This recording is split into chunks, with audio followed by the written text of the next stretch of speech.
Menindaklanjuti surat permohonan audiensi yang dilayangkan oleh Kepala Desa dan tokoh masyarakat Cisangu mengenai permasalahan lahan persawahan yang tergenang banjir, Ketua DPRD Lebak yang didampingi Komisi 4 menggelar rapat dengar pendapat atau RDP di ruang paripurna Selasa 18 Februari 2025. Dalam RDP tersebut sempat bersih tegang antara Doli selaku Kepala Desa Cisangu dengan Kuntoro selaku pimpinan proyek PT Wika yang mengerjakan jalan tol Serang Panimbang. Dalam debatnya, Kades Cisangu mendesak PT Wika agar segera melakukan normalisasi Sungai Cisangu.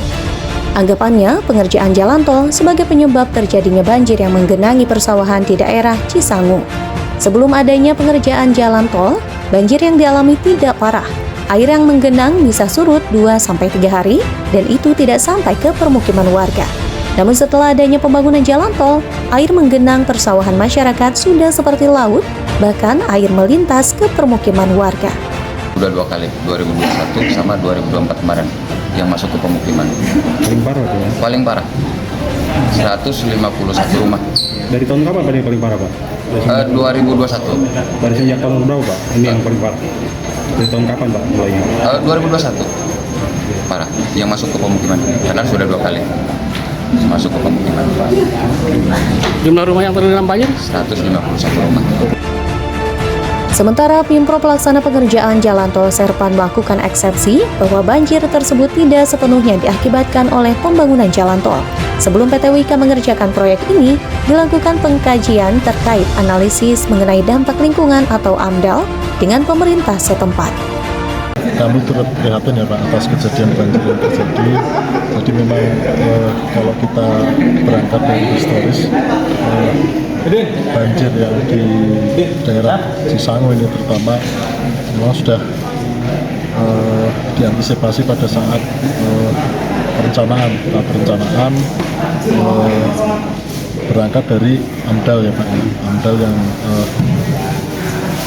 kami dapatkan dari pemerintah waktu itu. Kemudian kami mendesain atau merencanakan jalan tol itu. Pada intinya jalan tol itu yang kami buat adalah harus tidak berdampak atau membuat dampak yang lebih parah terhadap lingkungan di sekitar jalan tol itu Pak. Jadi ada beberapa titik itu kita desain itu elevated Pak. Jadi jalan tol elevated sehingga tidak mengganggu atau membendung aliran sungai gitu Pak. Sebetulnya kan persoalan ini sudah lama Pak, bertahun-tahun. Ini kenapa tidak ada penanganan sendiri dari pihak IWAK sendiri nih Pak? Kalau dari terkait masalah banjir itu kami tidak bisa menghilangkan Pak. Jadi karena memang ini jalan tol ini ada banjir ini terjadi area-area itu sebelum jalan tol dibangun, kami berkewajiban tidak mengganggu dampak banjir atau tidak memperluas area banjir. Tapi kalau sampai menghilangkan bukan menjadi kewajiban daripada kami Pak. Nanti setelah adanya persoalan ini Pak, langkah apa yang akan ditempuh oleh pihak Bapak? Langkah yang pertama yang kami lakukan adalah tentunya menganalisis ya Pak, menganalisis apakah memang apakah ada dampak lanjutan terhadap jalan tol ini menambah parah. Itu yang pertama. Yang kedua, nanti kami akan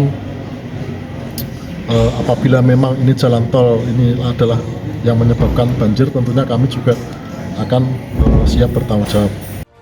Akhir dari RDP tercipta satu kesepakatan yang ditandatangani oleh Ketua DPRD Lebak, Pimpro PT Wika, dan perwakilan masyarakat Desa Cisangu, bahwa Pimpro PT Wika akan melakukan isi dari petisi yang sudah disepakati dan ditandatangani semua pihak. Dari Lebak, Banten, Tim Liputan HDR News TV melaporkan.